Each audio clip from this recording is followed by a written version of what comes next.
Hello, everybody. Welcome to Virtual Happy Hour.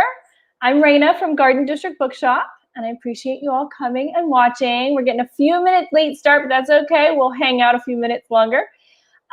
This evening, I am welcoming Nathaniel Rich to what I've started calling the show, since we're doing it on a weekly basis now. Nathaniel's a local author here in New Orleans. He's written 3 fiction books, 1 nonfiction book, and we're going to talk about his upcoming book as well. And I'm just going to click the button here and welcome him on. Hi, Nathaniel. Hello. How are you? Thanks for having me. Good to see you. Yes, thank you for coming on. My pleasure. My pleasure. We always get it kicked off here, since it's happy hour, with asking, what are you drinking this evening? Yeah, I prepared a gin and tonic, which I've decided is the only thing that I'll drink between Memorial Day and Labor Day. It's my new commitment. I like it. You're good. I'm simplifying everything in my life. I'm getting one drink, at least one drink per season, one kind of pants or shorts. Okay. And I'm looking for other ways to just keep it simple. Okay, but with the pants, are you allowed to have different colors in the same style, or is it just what's going on? I decided today for shorts, I'm going to go with Madras, so like a plaid, like in different colors, but the same idea. And I picked a kind of shorts that I got at a vintage store years ago that are really comfortable, but I've now split at every seam, and I found that they don't make them anymore, but they're on eBay. So I just went and bought a bunch of cheap ones. And so that's my new uniform, I decided. I love that, though, when you find like the perfect pants, especially shirts, I don't find so much. You change those up, but pants or shorts, especially, like you find ones that feel right and they look good. And you're just like, I will take one of these in every color. I'm good. Yeah, don't overthink it. Just find the thing you like, stay with it. That's my new motto. Yeah, I think I turned 40 this year, and that felt like I should start making some life decisions like that. Well, in my research for this here event, I found out that you and I are the same age. You're a couple months older than me. Happy birthday. But yes, okay. Happy birthday to you as well. So the feeling of turning 40, I'm there with you. That's I understand. Great. Yeah, I had my birthday in March, a few days before the lockdown, and I'd been following the news pretty closely, and I felt like it was a good chance it was the last time I was going to see everybody I knew, and it turned out to be right. But it gave the night. Not everyone there believed me. This was like the first week of March, but it gave the night a sort of an extra aura. Kind of, last night of being alive until we went into hibernation. It feels like. Yeah, well, and at that point, you didn't even know how extreme that was really going to be. You know, I had a feeling. I had a feeling that it was going to be pretty extreme, I guess. But I'm prone to obsession, and you absolutely could not tell that from any of your books at all. Yeah, by March I'd been sort of freaking out about it for a couple months, and so I was we'd been stocking up already by that point, and but yeah, it was worse than I even had feared. Maggie turns 40 in September. Maggie is a friend of mine I met at a homeschooling moms group, and I love her so much. She's been tuning in a lot to these, and it's so great to be able to see her and talk to her a little bit. But that makes me the youngster in the group because my birthday isn't until December. So, okay, you still have some time. Yeah. Yeah, well, and then I have the opposite. Like, I know I should not be getting together with anybody by December. I know that. No matter what the news says or anything now, we are not going to be ready by December. Yeah, I mean, I guess the question is, what do you want to risk? I mean, your 40th birthday, is it worth risking your life? Yeah, absolutely not. Absolutely not. Last year on my 39th birthday, we'd be like, oh, next year you got to have this big party. And honestly, I feel a little bit relieved that the pressure to both assist in planning that or worry that that's not being planned for me or stress out that about the whole thing is kind of gone, you know? It's like, That's okay. good. Yeah. I felt a lot of stress and then settled on a pretty simple solution, which was a party bus to Moscow's. That felt right. I like that. Yeah. It wasn't too crazy. It was like, it felt very 40, like a little bit, a little fun, in the party bus on the way, and then a little bit indulgent. And then you kind of just went to sleep at not a crazy hour. Yeah, I think that's exactly what I was going for anyway. Yeah. So, yeah, I would just do that minus the party bus, I guess. Right. I just run around, like drive in my own car. I'll get like my 3 people in my car. I just like get one of those little mini disco balls, set it on the dashboard, we just party. That's good. That'll work. Yeah. I mean, for a while I thought I would skip it. But I felt some responsibility.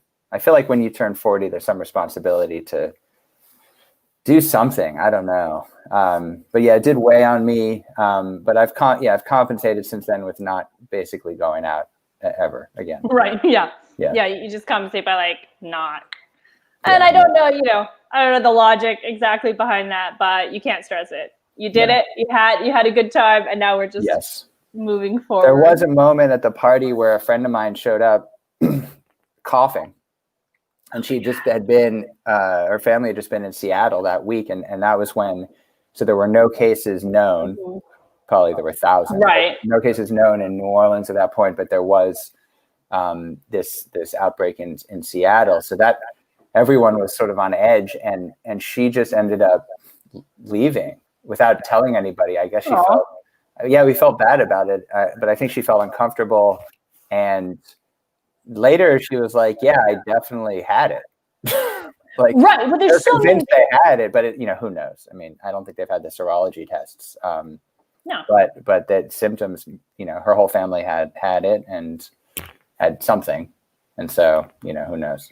I know so many people that between, January and March were like, God, I've got this really bad cold, this really kind of flu, like, it's just a little worse than it normally is. And everybody's like, oh no, it's probably fine. You just take an extra day to rest. And nobody had any idea. Oh, well, we didn't. Not the common man did not have any idea to know. Yeah, I mean, we've had the strange thing. We have 2 small children, and our youngest, who's 1 now, since lockdown has gotten fevers 3 times. The first time was basically a week into it, and we were convinced that he had it, and each time it turned out to be something else. I mean, one time it was pretty gnarly. He had roseola, which is common but extreme fevers. But then it raised the question, like, how could he have possibly gotten anything when he hasn't seen another person outside of our immediate family in all this time? And the pediatricians basically said, little babies can get it off of the ground or something, but it didn't make sense to me. It would make, it's like of course you expect little kids to get sick all the time, but when you're on total lockdown, you'd think that would lock down everything else. I would think so, unless, part of it is you guys carrying it to some degree. I mean, even if you have your groceries delivered or something, that person comes up to the window and they knock and say, oh, Miss Nielsen, is that you? And I'm like, yeah, that's me. And now, Well, that's our grocery method is a little bit more extreme. Oh yeah, see, we have layers of quarantine of our bags and everything. But you're right. It could come from who knows.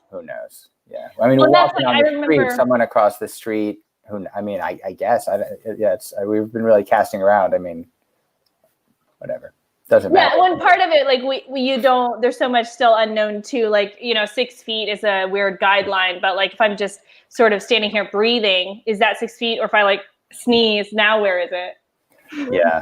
That's don't get me started. Yeah, I know. So like it's just like you just have to do the best you can, as much as you can for as long as we can. Yeah. And cross our fingers. Yeah, well, it's part of it. I think this idea of a series is great, and I hope it continues after people are allowed to be in the same room together.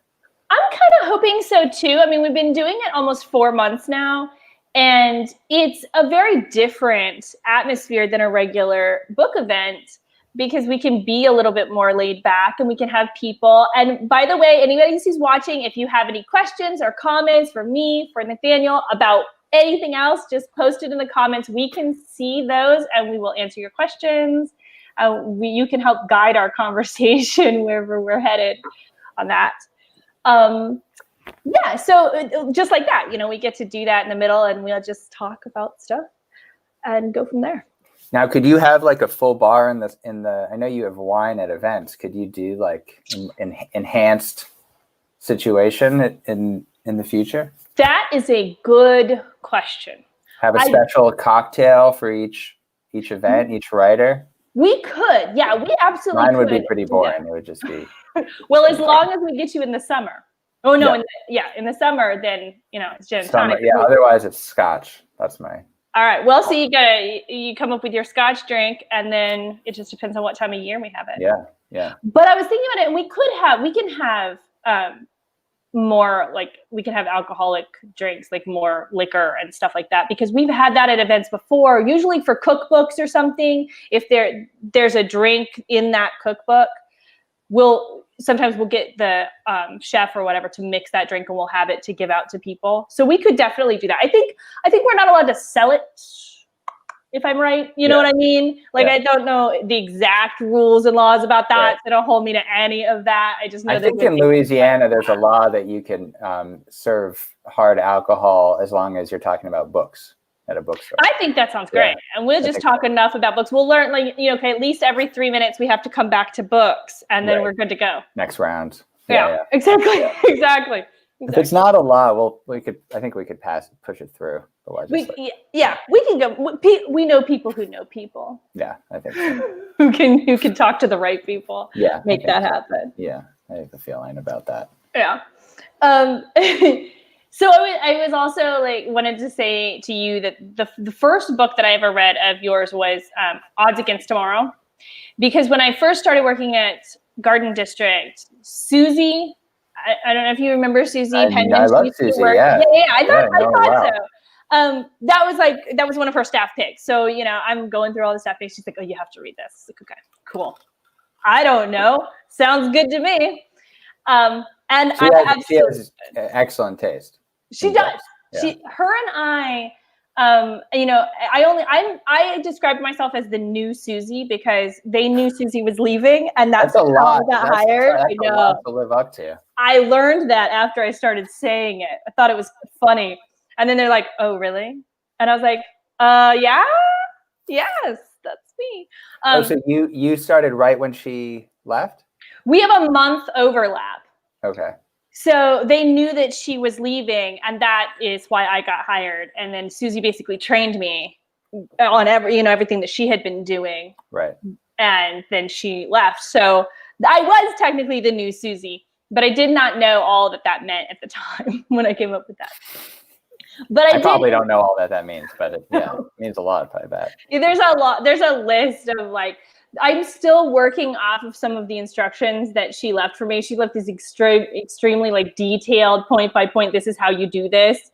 And I use those. I pull those out when we have a new employee. I'm like, oh, well, let me go get the sheet for you. That's the exact one Susie printed out. It's like this still. What are the tricks of the trade? What makes the best Garden District bookshop bookseller? Oh my goodness. Okay, this is the truth. The truth is don't be afraid to say you don't know, but someone else at the bookstore will have a recommendation for that, because there's 5 employees at the bookstore, and between the 5 of us, we read pretty much everything.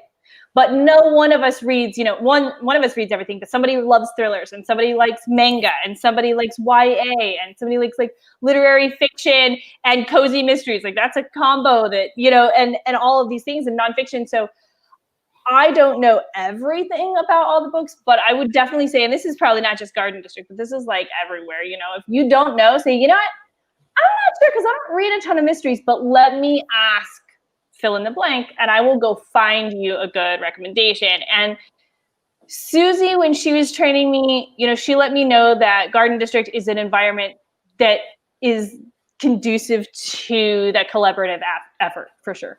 And you don't know that going into a new job. You're like, are they expecting me to know everything and do everything by myself? And how are they, or are they okay with me going? And she's like, no, just we're a team. That's great. Well, I think she might have got that from Square Books, where she used to work in Oxford, because that's always been. I mean, it's been my experience at Garden District too, but at Oxford, it's very specific. Like if you want to know, the crime novel, you're looking for a certain kind of crime novel. There's the guy who's the obsessive crime novel guy, and it's very specific. I mean, it's on a, if you want to know. I remember, what was I looking for? Female crime novelists of the 50s, 60s writing noir. There's the person who will tell you, that's what makes a great bookstore great. The worst thing is when you go to a bookstore and you ask, some question like that, and they just you see the person go blank and start Googling, crime novel, right?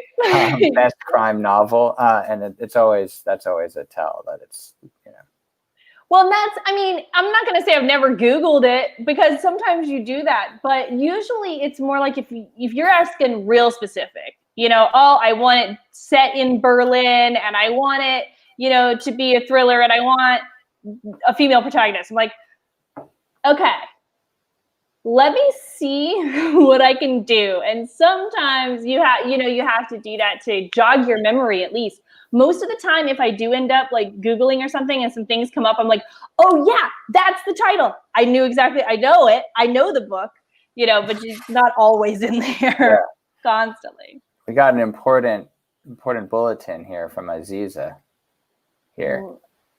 Wow. He should be your next guest. Yeah. He totally should. I to be truly completely honest. They always for some reason, whenever every event I do, it's always someone's always writing in about genital herpes. I don't know. It's you. What it is. Yeah. I thought it was just all novelists, but I guess it's just, yeah, exactly. Thank you, Maggie. Yeah. Maybe. Yes. Who's your herpes expert on literary? I, because of confidentiality agreements, cannot answer that question, but I can slip you their email address on the side. All right, Aziza, we're helping you. Don't worry. We got this. But William S. Burroughs. That's a good question. More like William S. Burroughs. All right, Luke. Todd, I have some ideas for you, but maybe Raina, do you want to go first? I don't want to go first. Go. All right, this is what I'll say. And now it depends what aspect of Burroughs you like. Of course, there are writers who write about drugs or the more supernatural stuff, but for the kind of downbeat loner of that period, there's a few writers that I really love. I can recommend. Probably the closest to Burroughs, John Fonte, who's sort of a somewhat unsung, great novelist and short story writer, sort of in the Kerouac world, but a lot, I think, a lot cooler and a better writer, personally. And he's great, and it's sort of guys down on their luck, 50s, 60s, funny, sort of romantic, odd. And another person I would, if you want more of the hard crime, that period, David Goodis, is a writer I love. Library of America published a collection of his novels some years ago. A few of them were made into film noirs. And he's including, what's the great one? Dark Passage, with Bogart, and Bacall. But yeah, David Goodis. If you want more like William Burroughs, he's another one I would recommend. Him? I don't know. I'm actually, I am. He sort of felt, Goodis had a moment. He was sort of a popular noir writer in the 50s, not nearly as famous as like a Chandler or Hammett, Right. a bit grittier. And Jim Thompson would be another one. Grittier, more psychologically warped than the kind of smooth noir guys. Those are the ones I like. Goodis, Jim Thompson, and there's something of Burroughs' commonality there. Not so much the drug stuff, but the kind of loner, down on his luck protagonist in a kind of gritty style. I can't remember the name. This is good. I'm getting my chance. I've always wanted to recommend books at a bookstore. Okay, I actually have to go but I only have a book. few specific. Yeah. The book's right back there because I can't remember his name. So I have to go get the book that I'm going to recommend the author. Go for it. Yeah, that's okay.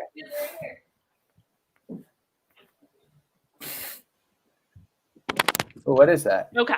What is that? So I have some more modern things that I think you would like if you like William Dos Burroughs. And Andre Barba, you have to look him up. If you've never read any of his stuff, it's in translation. He is a Spanish author. This is his third book translated into English, I think. It's his second or his third book translated into English. It is so, if you are into the sort of just weird stream of consciousness that William S. Burroughs is, and how like you get to a point and you're not sure what the bigger picture, what the moral of the story is, what he's trying to tell you. But then at some point it clicks. You get there and you're like, wow. Like, I'm just following it. I'm following you. All right, we're going down this train. And then you're like, oh, that was trying to tell me something. I don't know him. I'd like to read. What's the best one to start with him? That one? I think I liked A Luminous Republic, I think, better than the first one I read. Such Small Hands is the first one of his translated into English, and it's short. It's a novella.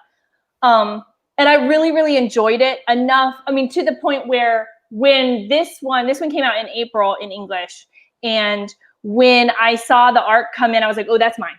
I'm going to take that home. That's nice, yeah. But so I think I have kind of a soft spot for Such Small Hands. I feel like you do for the first book that you ever read of someone, if you like them. That one's always sort of going to be like this special spot for me, which I think also is similar. That's why Odds Against Tomorrow, like I read that one and I read King Zeno and I've read Losing Earth. Odds Against Tomorrow, no matter what, I think will always be my favorite one because it's really good. It's obviously it's really great, but at the same time, like that's my introduction to you, Thanks. I appreciate that. Yeah, no problem. Maggie asked about Fante. It's Fante. John Fante. Yeah, I feel that same way with writers. I mean, yeah, your introduction. It's hard to if you fall in love with, especially if you fall in love with the writers through the first book that you read by him or her. Yeah, it's hard to surpass that or to have that feeling again, at least. Yeah, I definitely find that. Okay, John Fante, yeah, I should say Ash the Dust is probably the most well-known one, and but there's a story collection published some year, I want to say, gosh, almost 20 years ago now, probably like early 2000s. There you go.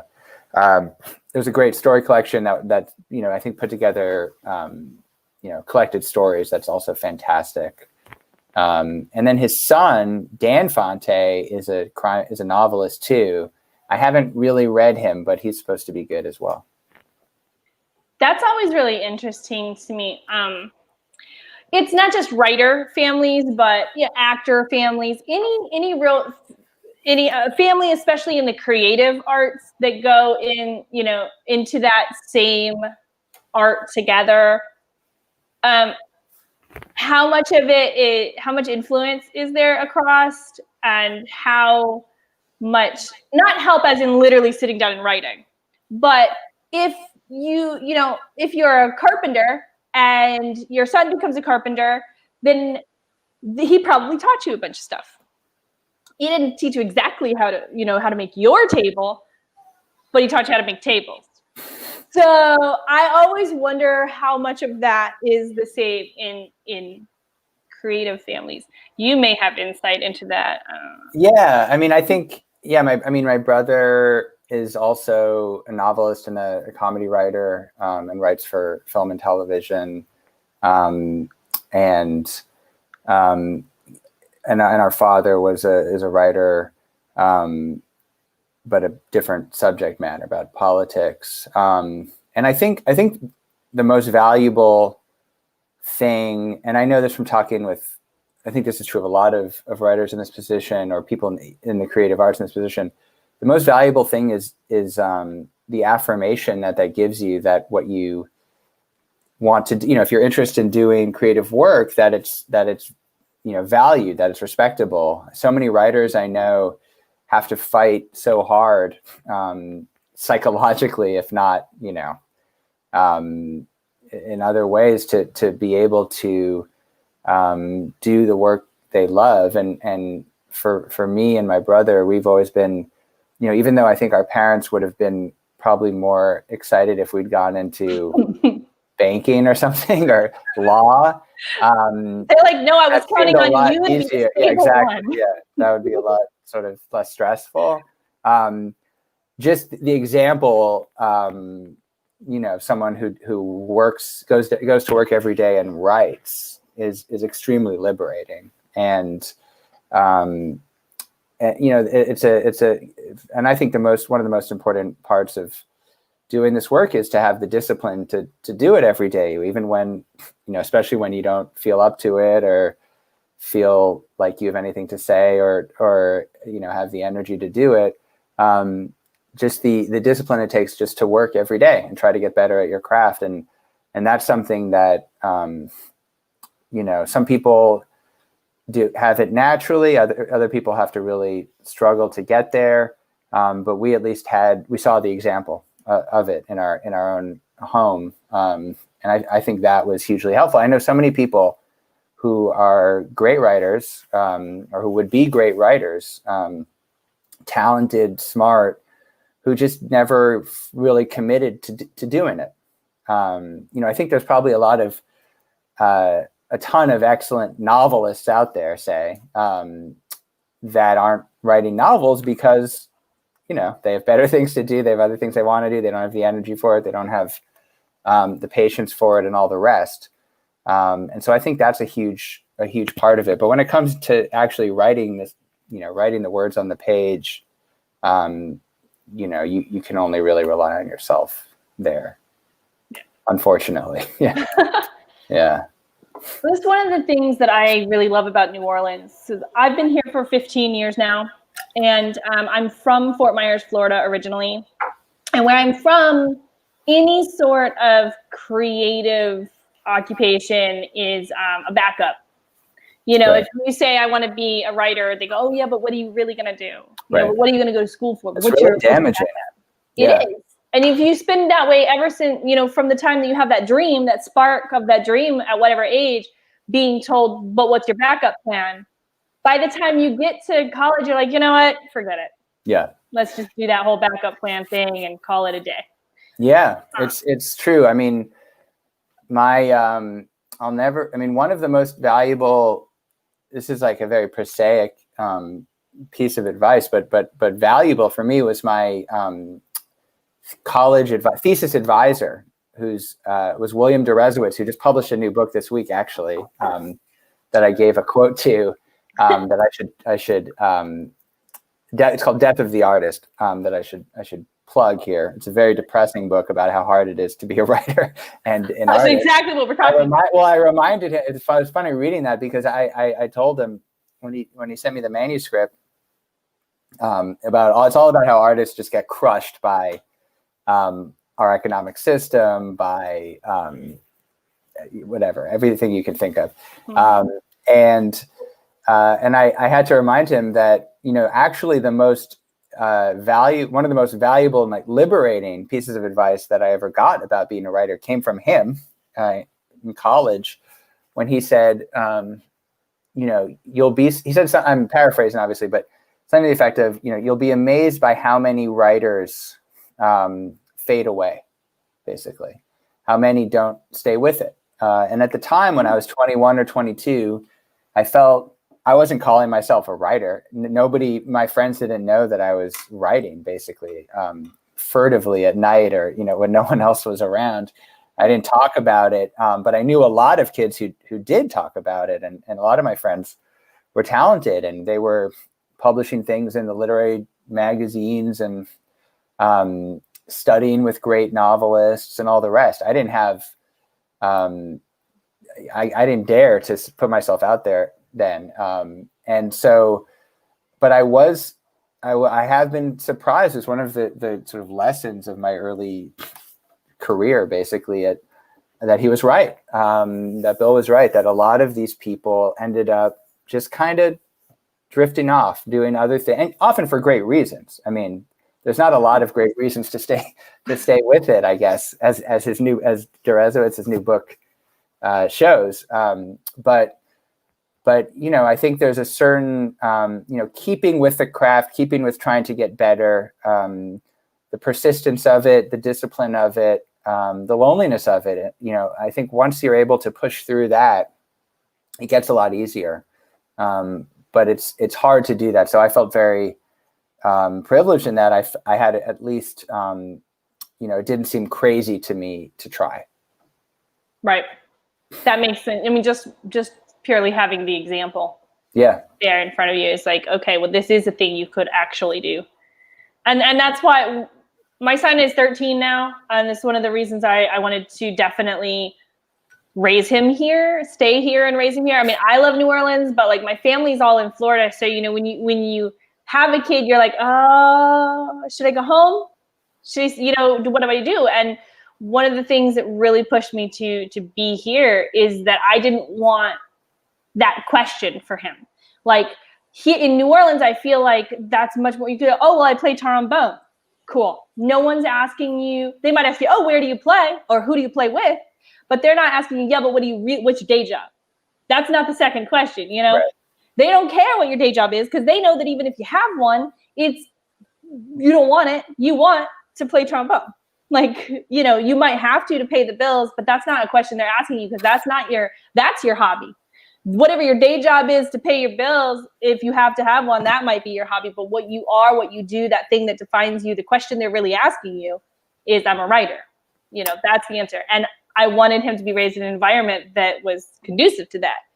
I agree with all of that wholeheartedly. I mean, it's a city that is, in a lot of ways, for all its problems, it is a place that I feel is more free than most other places. And one of the best forms that freedom takes is the freedom to do whatever you want to do, whether it's playing the trombone or just sitting around, or anything in between. And of course, where art is respected, and right. Where there's a community of artists and a community of, I think even more important to me than the community of artists, there's a community of people who are immersed in the culture of the place. And that was one of the things that was most exciting to me about writing King's Eno, which is about a novel about New Orleans, which is not something I ever expected to write, until I wrote it, I guess.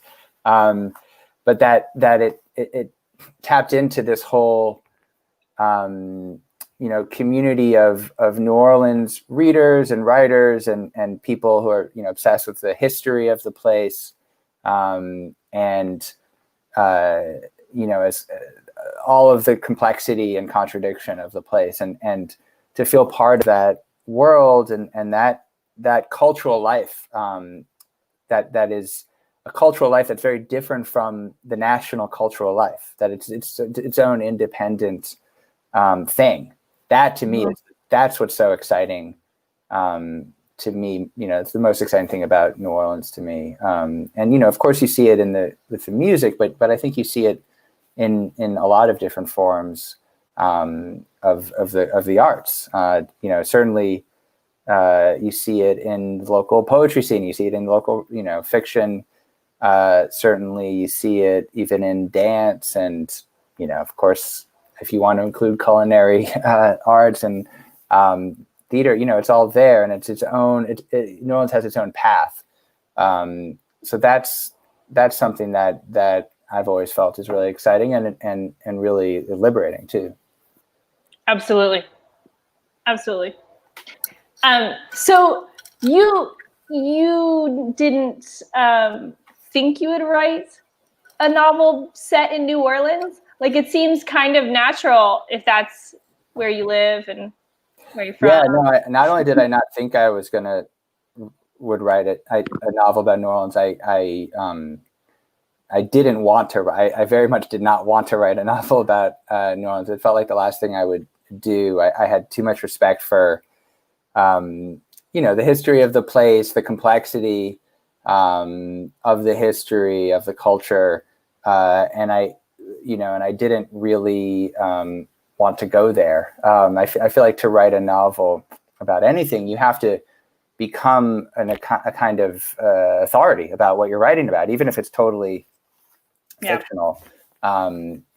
You still have to develop an authority, and so the idea of doing that about New Orleans felt very daunting to me. But after I'd lived here for about 5 or 6 years and had become completely absorbed in this period of the city's history about 100 years ago, exactly 100 years ago, where all this stuff was going on. You have the Axeman murders, you have the digging of the Industrial Canal, you have the Spanish flu, you have the birth of jazz, basically, or the crossover of jazz from downtown into popular music form, and the end of World War I. And I started to see these connections and stories and characters, and it got to the point where I felt like I couldn't not write about it, because the stories were too good, and I hadn't seen anyone write about them before, and so at that point, the way I was able to kind of square the circle was I felt that okay, I'm not, I felt I wasn't going to write a story about New Orleans today and or God forbid New Orleans during Katrina or anything like that, but I felt that I could become, with enough work and enough research, the world's expert on New Orleans in 1918. And so I set about trying to do that. And it's tremendous fun. The most fun of writing any book is the non-writing part of it, when, reading books, but really, because this period is not very well documented, which was a surprise to me. It was reading primary sources, newspaper articles, diaries, listening to these incredible oral histories that were taped by the Friends of the Cabildo, which, so basically a group of amateur historians, friends of the museum, from the 70s into the early 90s, went around New Orleans interviewing people for all walks of life, and there are about 200 people that they interviewed, and they are talking about their lives, and of the 200, there's a subset of people who were talking about being alive in the period I wrote about, basically 1915 to 1920. So I focused on those interviews. And they're incredible documents. And I've been trying ever since King Zeno to try to get somebody to transcribe them, because they're not transcribed. There's maybe a few of them, a handful that are transcribed. They're just incredible documents of New Orleans history. The only way to listen to them. I was going to ask you that. Yeah, the only way to listen to them is to go to the New Orleans Public Library downtown, into their historical collection. Mm-hmm. And you get this box of index cards. You have to reserve it. You get a box of index cards, one index card per interview. sometimes they have a fair amount of information about, the subject of the interview, when the interview took place, what the person's life, what they did. But sometimes it's really spotty and you just get dates and, names. So it's a real shame that these are not more publicly available. But when I went into it and I started, and then they give you a Walkman. Okay, I was about to say, is it like digitized? Is it, what is it? No, it's not even digitized. Right, that's the thing. It's not even digitized. It's on cassette tapes. Oh my gosh. So they give you a Walkman that's like a period appropriate. It's like 1985, like, yellow Walkman, these crappy headphones, foam headphones, and they give you the cassette that you check out one cassette at a time, and you have to listen, in this booth. But they're incredible. I mean, it's a double history of the city, because you have the interviewer interviewing someone usually in their house in 1978, and you get that whole world. I'm sitting in the parlor of Mrs. So-and-so. I remember Mrs. Mignon Faget in her St. Charles Avenue mansion. This is what's happening here. This is who's in the house. And then you hear this old lady talk, and then she then starts talking about 1920, being a child, and where she went to get ice cream, or things like that. And it was so valuable for me writing King Zeno, which is a historical novel set in that period, that it clings very, very closely to the historical record. So it's realistic. And what I needed more than anything were, not what was going on in the war then, or even what was going on with the Industrial Canal, but how people lived in their daily lives. Did they have running water in their house? How much did groceries cost? Things like that. It's very hard to find that stuff in the historical literature. And but these people would talk about it, and the interviewers are fantastic. And so they would ask them, like, what was the blueberry man, the blackberry vendor, what was the song that he sang on, and in the street, or what were the games that the children played? Where did you go to church? Who was the what sermons do you remember? Things like that. Right.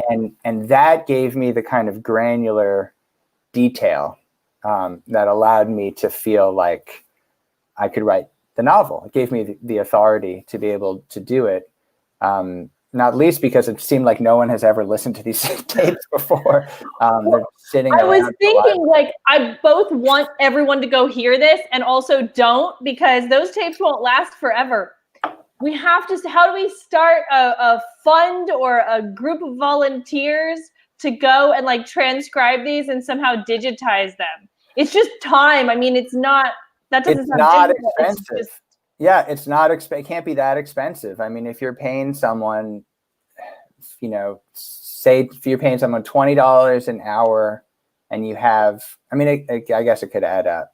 But it's I bet you could get it. Yeah, it's absolutely. You could get a grant. You might even be able to get, it to be a partial volunteer effort to get it done. You just have to organize it. It was a volunteer effort to begin with, the interview. Exactly. It was all volunteer. So yeah, I contacted Friends of the Cabildo at one point, and I think it's a pretty bare bones operation. I mean, they were aware of it, but All right, I'm going to add this to the laundry list of things I need to do in my life. But after COVID is lifted and figured out, and we can go and freely like touch things and put on old crappy headsets, right, and things of that nature, right? Yeah. I'm going to look into this. Because, it probably isn't that hard. It just takes somebody to go, okay, I'm going to spearhead this. We'll make it happen. Yeah, and you want to transcribe them, and you want to have a little detail, you edit it lightly so that it's readable, and, it's a little bit of a project, but I don't know. We should do a GoFundMe. It's effort and time, not difficulty. Right. And that means that some Tulane kids to do it. I mean, come on. Right. Yeah. Maybe you can be like, look, you need some like community service credit or something. I'll sign your form. Exactly. I know. I'm an authority. Easy for us to say. Yeah, easy for us to say, I guess. Exactly. Yeah. We'll figure it out. Yeah. Add to my list. My laundry list of things. Yeah. Okay, so I also had another question. We talked before the show. You had said that when you were writing Losing Earth, you actually wrote most of that quite a bit earlier than it came out. How much of your Losing Earth research and time overlapped with your Odds Against Tomorrow like research and time? Yeah, well, it's actually, that's a good question, because I feel Odds Against Tomorrow. Well, the short answer is zero, because Odds Against Tomorrow came out it was even before. But at the same time, I see them as kind of companions in a way. They're both. Let me clarify real quickly. So, Odds Against Tomorrow, everyone, is a fiction novel, but the thrilling aspect of it is set against the climate change and the effects of climate change. And then Losing Earth is nonfiction about climate change. Yeah. So, I mean, Odds Against Tomorrow, which was published, I guess, 2013, I think, was a novel that I wrote that's about anxiety about the future. And the main character is Mitchell, is a young mathematician who becomes this analyst for a Wall Street firm. And his job is to predict worst case scenarios. And he is basically a futurist or a risk analyst. And he becomes obsessed with these scenarios. And all of the scenarios in the book are real scenarios. So it's, I did the research. And so it's, climate change scenarios, but it's also every kind of, war, natural disaster, pandemic, you name it, it's all in there. And he becomes obsessed, and in the middle of of his obsession in the novel, one of the scenarios he predicts comes to pass, which is a hurricane hitting New York, and he's elevated in the sort of in the public realm into this kind of prophet figure, and is tormented by this. I wrote the novel before Hurricane Sandy, but it had there was a strange, there's a lag between when you finish the book and publication, and the book ended up publishing right after Sandy. So everyone thought, the number one question I would get was, is this your novel about Sandy? And I'd have to say no, but everything is realistic, because I actually went off the government report, the Army Corps reports and all the rest that said what would happen when the next time a storm hit New York. But then the book got taken up into this larger conversation about climate change and literature, and how can, what role does literature have in helping us to think through the questions raised by climate change, not just the questions about, the science of it, but the larger moral questions. How do we make sense of living in this world at this time when things are getting so terrible so quickly, and how does that, infect our daily lives and all of the rest. The Losing Earth started as a New York Times magazine article about the period from 1979 to 1989, when there was scientific consensus on climate change and the first efforts to try to turn the science into action, and in Washington, D.C., and an effort to pass legislation and sign a global treaty that if it had been signed would have possibly cut off all of these scenarios that we're now found ourselves in. So it's a tragic story about a handful of people who are trying to deal with this. But the heart of the book is really the same as Odds Against Tomorrow. It's trying to puzzle through some of these moral questions. And I was drawn to these characters, real people in Losing Earth, who are asking those questions, are asking, as early as 1979, things like, should I be having children? How should we talk about this? How do we get people's attention? How much should we let this take over our own personal lives? Things like that. And so it's on the same axis. And so I felt very much like, the two books are kind of twins in a way, even though the subject matter is totally different. I felt they're center, their sort of spiritual center was the same. Mm-hmm. I will cross sell those books. It's interesting. There's two books. There's your two there, and then there's Madam and The Last Madam. Madam is fiction. The Last Madam is nonfiction, but essentially the subject matter is the same. And I will sell both yours and I'm blanking on the authors. I'm horrible with names. Great with faces and book covers. Horrible with names. Are you talking about the Margaret Atwood books?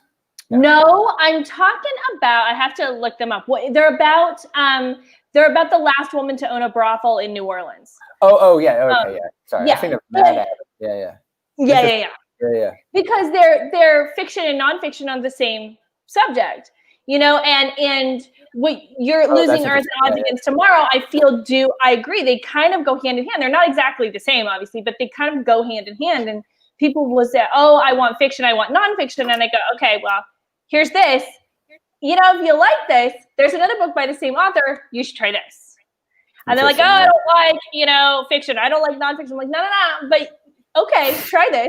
If you like it. People get very church and state about it. Yeah, about fiction and nonfiction. Yeah. But I'm like, just, give this one a shot. And if you like it, trust me, come back and get this one. Just trust me on that. Great. Yeah. I mean, I think, I mean, I tend to go by author. I'm trying to think of other examples. I mean, one example where that's in the same book, that's sort of interesting, is a lesser known book by Martin Amis, Einstein's Monsters, which is a story collection about nuclear war. And it's 5 stories, I think, about short, fictional stories about nuclear war, but it's preceded by a long essay about, the nuclear age. And, an essay that's probably longer than most of the stories. And so it feels like very much like, they could be 2 different books. The essay has almost nothing to do, doesn't really even mention the stories. They're just along the same themes. And so that was one book I thought of as I was going between the 2. That's interesting. So I'm going to write that down, the title of that. What was the title of it again? Einstein's Monsters. I feel like I know that. Monsters. Okay, I keep my notepad so I can write notes of books because I tried to type it into to our website and it didn't come up. I wonder. I wonder if it's out of print. That would be tragic. It is so sad. The books that will come up, like that are out of print, that don't, like you don't think would be. Yeah, right. It says not available. It says not really? Available. Wow. I'll have to do a little bit more research back at the bookstore just to be sure. Like sometimes if I can special order if I can directly call the publisher and that won't show up on our website really. It'll just say that I can't get it. So I might be able to get it on the other. There's a vintage paperback that I remember. That's the one I would always see, but that's surprising that any of his books are out of print actually. Well, our book club last year read his book Time's Arrow.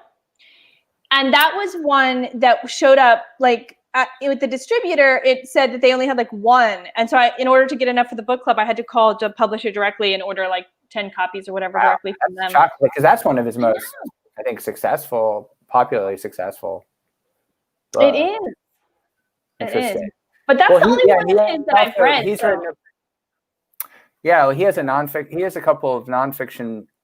He's done it a couple times now that I think of it. I mean, he has Dread is a nonfiction book about Stalin. Time's Arrow is really the German, Holocaust story, but he has gone back and forth on the same theme. I'm trying to think of other writers.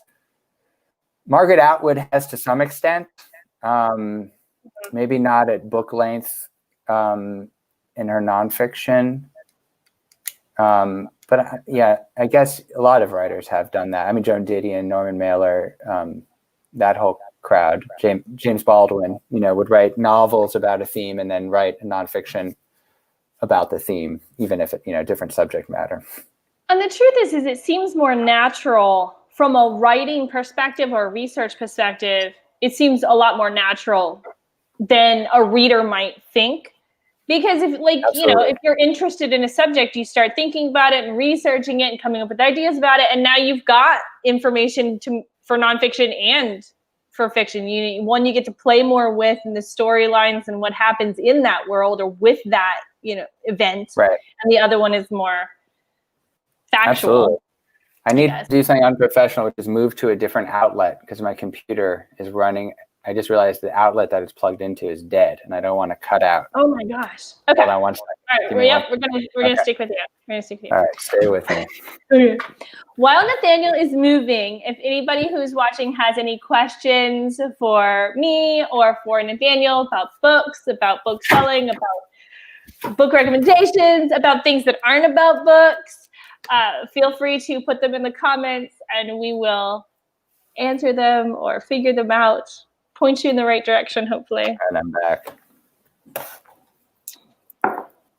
And if anybody wants to help me transcribe a bunch of cassette tapes of recordings of people from the 1970s, you can just drop me a line on that too, and I will take you up on that offer when everyone gets the COVID vaccine. Yeah, if you wanted to get really ambitious, like you could continue the whole project, the oral history. It's such a valuable thing.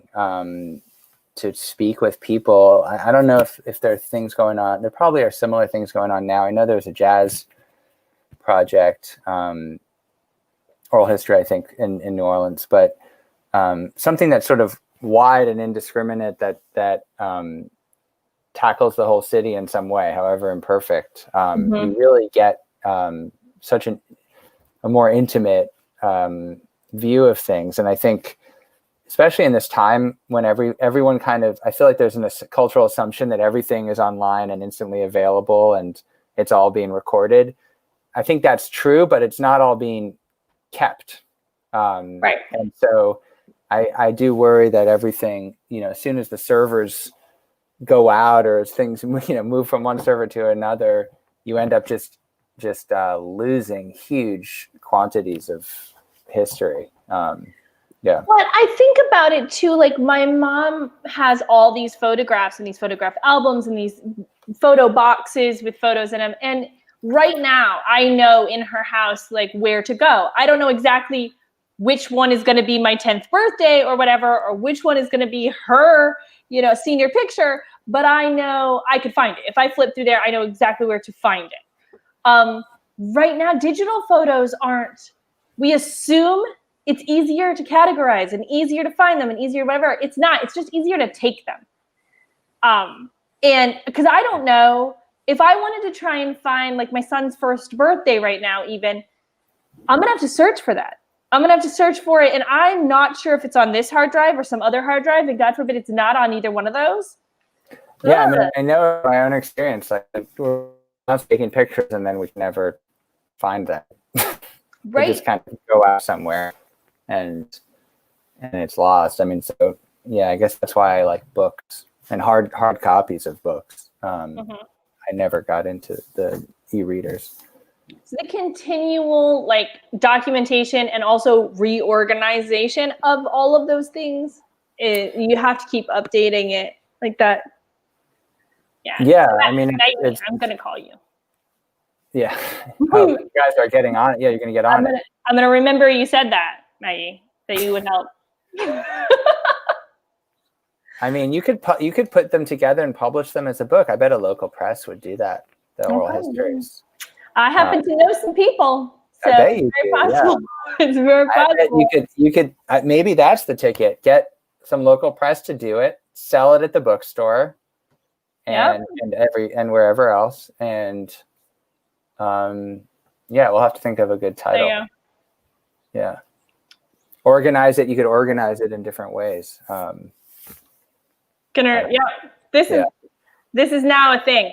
Okay, good. I'm glad. I've been trying. I've been putting out the lines, Well, you just had to come. We'd wait long enough and come to the right place. Yeah, absolutely. I'm notorious for putting myself in charge of projects that I shouldn't be in charge of, but I'm also I'm not a quitter. So I will finish that thing. If I start it, I will finish it. It might not be the prettiest thing you've ever seen, but it will be done. That's the main thing, getting it done. Right. That's the hardest part. There you go. Well, as we wrap it up here a little bit, do you have any books that you're reading that you'd like to share, or that you've read recently that you'd like to share? Yeah. Let me think of things. I haven't read anything I've been really excited about lately, but I'm reading, it felt appropriate to finally read. Well, I went back to John Barry's Rising Tide, first of all, which is great because I had been rereading his influenza book. But I've been reading Love in the Time of Cholera. And yes, I hadn't read Marquez since I guess I was in college, and I read 100 Years of Solitude. And I have to say, as beautiful as some of it is, I feel like he's probably best read in college. That's probably the time you want to read him. And that's a good title from Maggie. That's right. But yeah, I've been a little bit disappointed, but I have a problem, which is I find it very hard to put down books, which is a disaster for me because I have so many and it's very inefficient. So that's been a problem. What else have I read recently that has been exciting in any way? Barry, Marquez. I have Cloud Atlas. I'm going to try to. I've been starting and trying to do it a few times. That's the next step for me. And let me think about something else that I've been very excited about. I'll have to. All right, do you want to see the cover of a sci-fi book I picked up today at a used bookstore? Yes. Oh, I love those. I have sci-fi. Oh, that reminds me. I've been reading it. Ray Bradbury short story that's about to be out. And give a plug. Yes. His crime stories.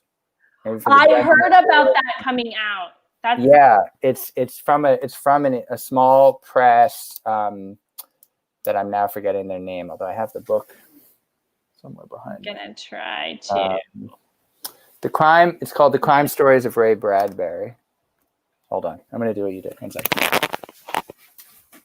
See what I can. I'm Googling it. Killer, Come Back to Me. Oh, there we go. Sorry, it's so hard to do this. It's like, okay. Hard Case Crime. They do all these great pulp crime novels. They did one of these really cool, paperback, crazy psychedelic things here. Mm-hmm. You got a train. You got some lady in a night dress, something, nightgown. Anyway, it's pretty good. I love Bradbury. It's not entirely. There is a supernatural element even to it. Oh, yeah, there it is. But that has been good. I read Lawrence, very different. Very different type of novel. I read Lawrence Stern's Sentimental Journey, which I'd always wanted to read because I love Tristram Shandy. Again, a little disappointed, not quite Tristram Shandy level, but I had it was fun nevertheless. It's a sentimental journey, I think, through France and Italy, and he never gets to Italy, which I like. And you're like, he doesn't make it. He just never. It just stops before he gets there, which is like sort of classic for Stern. Those are the things. Just a hodgepodge of different things. I haven't been reading for work lately because I'm working on book length things, and I haven't been doing any essays about books for a period. So it's given me some time to just indulge my whims and fancies, and so that's been nice for a change. Have you been? Has the lockdown allowed you time to read? Have you been reading more or less, you think? Well, the lockdown has allowed me time to read, but then the time is seized right back by my two young children. So on balance, it's a loss, I would say. Already if you do the chart of reading and the arrival of the children, it's a pretty depressing dive, but I thought along. Yeah. I got a ton of reading done in like the first 6 months. Yeah, I could see that. Because there's a lot of sleeping happening. Right. For me, there's a lot of feedings happening. What are your options? You don't have a lot of options. And I would just sit there because he didn't care. At that point, he didn't care what I was reading. He just wanted to hear your voice. So I'd just sit there and read whatever I was reading. And I got tons of reading done in this first few months. I did that with the first one, but with the second one, that's out the window. Wow, yeah. And then, like you said, there's a sharp decline for years. Yeah. I'm sorry, you're not done with that yet. And then it'll come back up. I know. I'm looking forward to. Well, I'm not looking forward to it. The time when I would read would be evenings and weekends, and sometimes in the afternoon. Now, evening and weekends are out. My evenings are much shorter because of exhaustion, basically. And then in the afternoons, my time to work, especially during COVID, since we're also like homeschooling, is diminished. So any time that I have to myself, I'm working, not indulging and reading. And so I felt very pressed about that and guilty. But I'm still, I should tell, since this is a bookstore show, I should say my acquisitions have kept a pace. So the stacks of books continue to rise. Just my guilt at not reading them has in lockstep. Yeah. Oh yeah. Well, and that's another thing I found too, not just with books. I'm like, oh, that thing looks cool. And it shows up in my house. When I was much more disciplined about that pre-COVID. And I also have gone out of my way. I felt like I went out of my way before to buy from local businesses. But since COVID has hit, I have doubled that effort to find it. If I see something online or something, I go, okay, let me see if I can find this somewhere local. Yeah, absolutely. But then now it's not helping my shopping though, because now it's altruistic and I'm like, oh, not only do I want this thing, but I'm also helping my fellow man. Hi, could I have a thing I don't really need? Right. Yeah. Yeah. Well, I think that the book deliveries from the bookstore have been they've been saviors for us, especially for our kids, because children's books are certainly the one realm that we're not experts, although that's been changing, I guess, in the last couple of years. I feel like I'm developing an expertise now, but the recommendations from the store have been fantastic. I didn't give much. I think I didn't give you much to go on. It was something just like beautifully made books for kids. You're like really pretty illustrations and just good. Are they good? No, you didn't say something like that. It's like the worst. How do I say just give me a good book without just saying don't give me?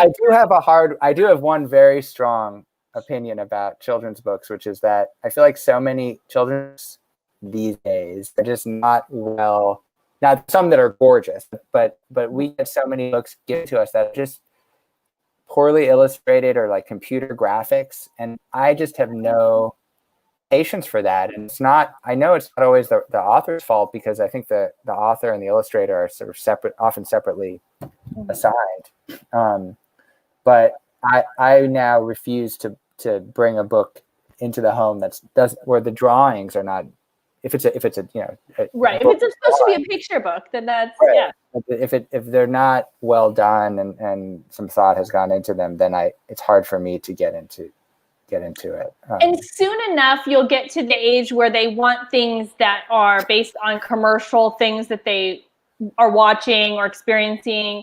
So and then at some point you give into that a little bit, because you have to. They're like, please, I want this My Little Pony. And you're like, oh, but it is reading. Okay. So you do that, and then it comes back around where then you don't need to do that again. And so, keep that off as long as you can.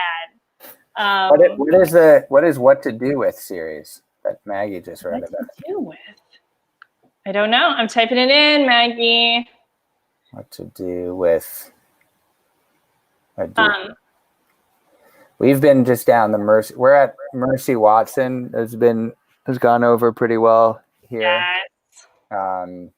In fact, I tried to buy them for my niece, who's 3, and she lives in Los Angeles. I tried to buy it through Skylight Books there, which is a great local bookstore. Not only did they not have it, but they said it was like on back order, and they had no idea when it would come through. So presumably, like COVID has like caused a run on some of these popular. Yeah, it definitely has, and not only that, it's taking longer to get reprints and to get things shipped out because everywhere is understaffed across the board. So everything is taking a little bit longer. Right. What to do with an idea? Is that the name of that book? What to do with book series? What to do with an idea? Kobe Yamada. What to do with a problem? What to do with when I searched it, it said what to do with a bad boy, which is not. You're like, no, what I would. From the cover suggests it's not right for 3-year-olds. Yeah. These look like older books, though. I don't know if I can get them at the bookstore, but they look really cool. So you should Google them and get them. I'll check them out. Yeah, I've been getting a lot of books like from my childhood. Basically, I have a bias. It's like, oh, any books that were children's books in the early 1980s must be great. So I've been getting a lot of old, used books from that period that feel very much like authentic to me. Of course, because I was 3 or whatever when I encountered them. Right, you're like, I love it. More authentic than that. It. Yeah, exactly. Yeah. Yeah. Well, I feel like we could keep doing this. I really could keep talking to you. We have reached way past our time, though. So we should probably say thank you to everyone who tuned in and everyone who commented. And Maggie, thank you so much. Yeah, Maggie gets the award. Right. And second place, herpes guy. Yes. That is the first time we have been comment bombed, I guess we'll call that. So I guess we're going places. We're moving up in the world. And I want to thank you for that, because that was, it was all you, and we're going to remember that. I'll remember that. Next time you do an event with the bookstore, I'm going to ask Britton if I can do the introduction. Yeah, right. And I'll be like, hey, I got a story. Yeah, maybe I look forward to meeting that guy in person at the next event. Yeah, I mean, hopefully he shows up. I'll be there. Yeah. Like that. Great. Well, thanks for having me on. It's good to see you virtually. Yes, it was good to see you too. Stay safe. Thanks. Stay sane. Bye. Bye.